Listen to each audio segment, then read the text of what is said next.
कुंभ में मोदी की मंत्री क्यों बन गई महामंडलेश्वर?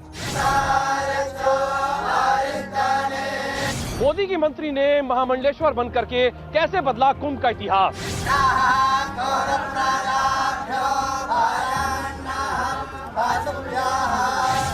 किस अखाड़े ने बनाया मोदी की मंत्री को महामंडलेश्वर? किसी केंद्र मंत्री को पहली बार कुंभ में इसी अखाड़े ने आखिरकार महामंडलेश्वर की उपाधि क्यों दी?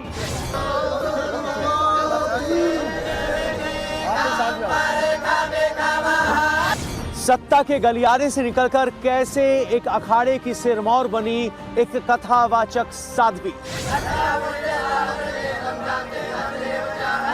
मोदी की फायर ब्रांड मंत्री की महामंडलेश्वर बनने की कहानी आखिरकार क्या है? कुंभ में 13 अखाड़ों के महाआचार्यों ने कैसे किया मोदी की मंत्री का महाअभिषेक?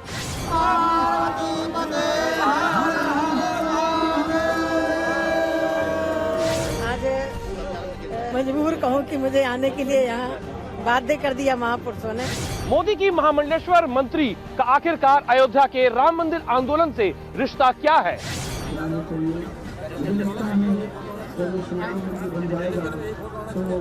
प्रधानमंत्री जी ने स्पष्ट कहा है कि पहले कोर्ट फैसला करे, सरकार उस पर चिंतन करेगी कि हमें क्या करना है। कुंभ कथा में कैसे जुड़ा मोदी के दिल्ली दरबार का अध्याय? महापुरुषों की कृपा से आज मैं यहाँ बैठी हूँ। मोदी की मंत्री महामंडलेश्वर बन करके आखिर क्या करेंगी? ये गुरुदेव का, संतों का आदेश होगा, मेरे लिए प्रसाद होगा।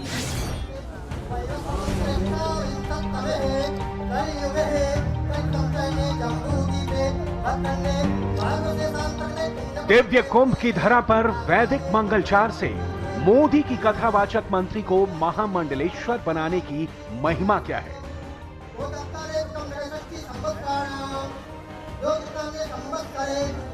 पहली बार सत्ता के गलियारों से निकली किसी साध्वी को अखाड़े ने अपना सिरमौर क्यों और कैसे बना लिया? मोदी की मंत्री ने महामंडलेश्वर की पदवी कैसे और किस डगर पर चलकर ली? पहली बार महामंडलेश्वर बनी मोदी की ये मंत्री नागाओं और अखाड़ों के बाबाओं की दुनिया में क्या करेंगी?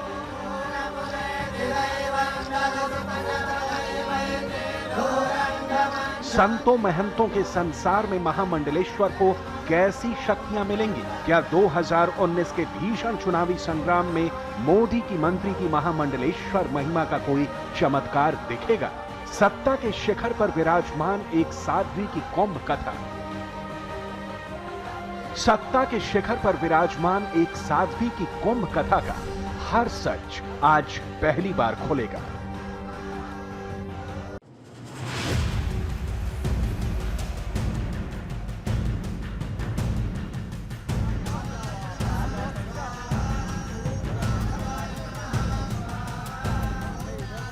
हम लोग भी ज्ञान के साथ साथ भक्ति की पराकाष्ठा में भी जाएं।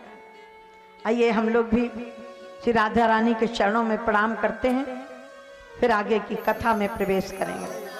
पहले साध्वी, फिर मंत्री और अब सियासत के कोटे से आने वाली पहली महामंडलेश्वर।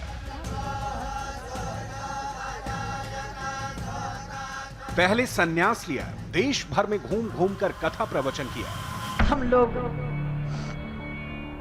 सौभाग्यशाली हैं बंधुओं, जिस देश में प्रेम के बंधन हैं। साध्वी ऋतंभरा और उमा भारती की तरह ओजस्वी भाषण दिए। मेरे देश की बेटी एक सेना की टुकड़ी का नेतृत्व करके आगे चलती है तो मेरा सीना चौड़ा हो जाता है। फिर एक वक्त वो आया जब ये साध्वी मोदी सरकार में मंत्री बन गए। ईश्वर की शपथ लेती हूँ कि मैं विधि द्वारा स्थापित भारत के संविधान के प्रति सच्ची श्रद्धा और निष्ठा रखूंगी। मोदी के इस फायर ब्रांड मंत्री को आखिर महामंडलेश्वर क्यों बनना पड़ा? 2019 के चुनावी महाभारत से महज 4 महीने पहले कैसे मोदी कैबिनेट की एक मिनिस्टर महामंडलेश्वर बन गए? आखिर मोदी की एक महिला मंत्री की महामंडलेश्वर कथा के पीछे सियासत का वो कौन सा सिरा है जिसे कोई देख नहीं पा रहा है, जिसे कोई समझ नहीं पा रहा है?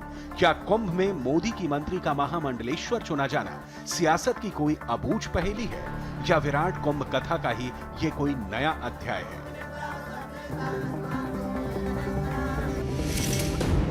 इतनी फूलों की वर्षा तो मंत्री चुने जाने के बाद भी नहीं होती, जितनी मोदी की इस मंत्री को महामंडलेश्वर की पदवी मिलने पर हुई।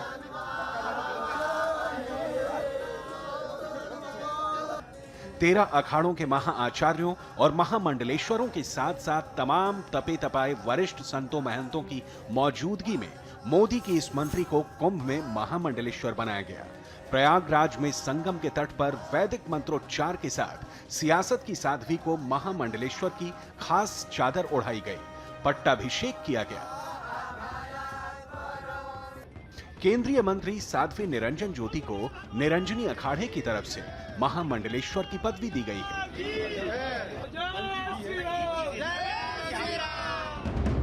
ये पहला मौका है जब किसी मंत्री को किसी अखाड़े ने महामंडलेश्वर जैसी बड़ी पदवी दी है। देखिए, मुझे लग रहा है कि जो आध्यात्मिक यात्रा मैंने सन 82 से शुरू की थी और इन महापुरुषों की कृपा से आज मैं यहाँ बैठी हूँ। मैं तो अपने आप को कुछ नहीं मानती हूँ, मैं इतना कह सकती हूँ कि ये महापुरुष पहचानते हैं किसमें क्या संभावना है। वो संभावना ये पुरुष पूज्य गुरुदेव जो मेरे जिनके नजदीक सानिध्य में मैं बैठी हूँ, शायद उन्होंने ये पहचाना होगा। साध्वी निरंजन ज्योति पहले धर्म के रास्ते से राजनीति के मार्ग पर आई और केंद्रीय मंत्री बनी, और अब साध्वी निरंजन ज्योति महामंडलेश्वर बनी हैं। वो अपने आप में पहली ऐसी महिला केंद्रीय मंत्री हैं जिन्हें महामंडलेश्वर की उपाधि से नवाजा गया है।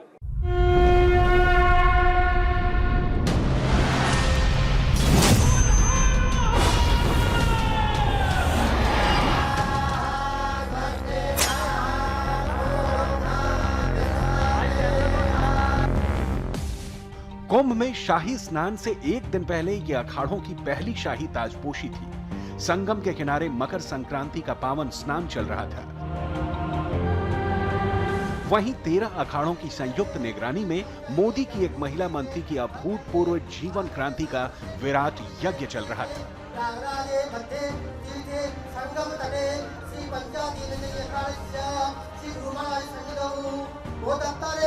पूरा साधु समाज गदगद था।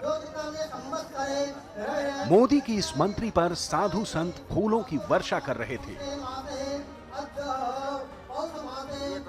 साध्वी निरंजन ज्योति के गुरु और निरंजनी अखाड़े के महामंडलेश्वर स्वामी परमानंद गिरी खुद अपने हाथों से अपनी शिष्या को चादर ओढ़ाकर महामंडलेश्वर का गौरव दे रहे थे। हर हर महादेव के जय घोष से संगम का विशाल किनारा गूंज रहा था।